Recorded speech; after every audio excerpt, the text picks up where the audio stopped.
இருங்க மாண்பு பேரவைத் தலைவர் அவர்களே, இல்லை இல்லை இருங்க மாண்பு பேரவைத் தலைவர் அவர்களே, குதிரை பேரம் என்றெல்லாம் பேசினார்கள். அருணுக்கு இருங்க இருங்க நான் சொல்லி முடிக்க வரைக்கும் உட்காரு, சொல்லி முடிக்க வரைக்கும் இருங்க. மாணவர் பேசுங்க. உறுப்பினர் பேசுறேன். மாண்பு அவை முன்னர் உட்காருங்க. மாண்பு பேரவைத் தலைவர் நான் சொல்லிடுறேன். நான்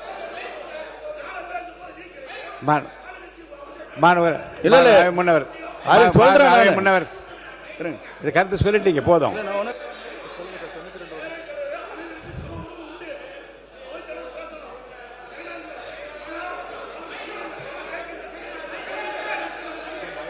உட்காருங்க, நான் சொல்ல உட்காருங்க. மாண்புமிகு அவை முன்னவரா பொதுப்பணித்துறை அமைச்சர் யார் பேசுறீங்க? யார் அவை முன்னவர்? அவை முன்னவர் கொடுங்க, உட்காருங்க. நான் சொல்லிடுறேன். இல்ல மாண்பு பேரவைத் தலைவர்களே, நம்முடைய உட்காருங்க. இல்ல இல்ல மாண்புமிகு பேரவைத் தலைவர் அவர்களே, நீங்க பெரிய கஷ்டப்பட்டு தெரியாத நாட்டுக்கு. ஆகவே இல்ல உட்காரு உட்காரு நான் உட்காருங்க சொல்லுறேன். இல்ல நான் ஒரே சொல்லிடுறேங்க. உட்காருங்க. அவர் பேரு என்ன? அவர் பேரு உறுப்பினர் சம்பத்குமார். மாண்பு பேரவைத் தலைவர் அவர்களே உட்காருங்க. மாண்பு பேரவைத் தலைவர் உட்காருங்க. மாண்பு பேரவைத் தலைவர் அவர்களே, எங்களுடைய வேட்பாளர் அருண் வாபஸ் பெற்றார். அது குதிரை பேரம் இல்லையா? அவரை சேர்த்திருக்கல, அது குதிரை பேரம் இல்லையா? அவை முன்னவர், அவை முன்னவர் இருங்க, நான் சொல்ல ஒரு உட்காருங்க. உட்காருங்க, அவங்க மட்டும் பேசுறோம். நீங்க மட்டும் பேசுங்க. உட்காருங்க உட்காருங்க, இங்க வாங்க உட்காருங்க. இங்க உட்காருங்க. அவர் பேசுறாரு பாருங்க, அவங்க உட்கார வைங்க. மாண்பு உட்காருங்க. இங்க பாருங்க.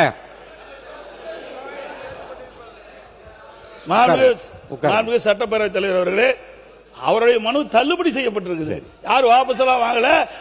முறையாக அவர் முறையாக வேட்புமனு தாக்கல் செய்வதில்லை. அதன் மூலமாக அங்க இருக்கின்ற தேர்தல் அதிகாரி அந்த மனு நிராகரிக்கப்பட்டதா சொல்லிருக்காங்க. யாரும் வாபஸ் வாங்கல. அது குறிப்பா சொன்னா அப்ப வேட்புமனு பரிசீலிக்கும் போது திராவிட முன்னேற்றங்களுக்கும் அண்ணா திமுக வேட்பாளருக்கு தான் அங்க எங்களுடைய எனக்கும் என எதிர்த்து போட்டியிட்ட திராவிட முன்னேற்ற வேட்பாளர் தான் பிரச்சனை ஏற்பட்டு இருந்தது. அவர்களை பத்தி அவருடைய வேட்பாளர் பத்தி எல்லாம் பொருட்படுத்தல. ஆக இதில் கூட இணைக்க கூடாது. ஆக அவை முன்னவர் பேசுறாருன்னா இருக்கின்ற கருத்து பேசினா பரவாயில்ல, இல்லாத கருத்து பேசினா அவை திசை திருப்பு போய் கொண்டிருக்கின்றது. ஆகவே அதில் கூர்ந்து இந்த நேரத்தில் சொல்வதெல்லாம் ஒரு கட்சியிலிருந்து தேர்ந்தெடுக்கப்பட்டவர்கள் எங்களோடு இருந்துகிட்டு இருக்கிறாங்க. திடீரென்று எப்படி வேறு கட்சிக்கு மாறுவாங்க? நான் எந்த கட்சியை குறிப்பிடல. எப்படி போய் கட்சியில் சேருவாங்க? ராஜினாமா பண்றாங்க.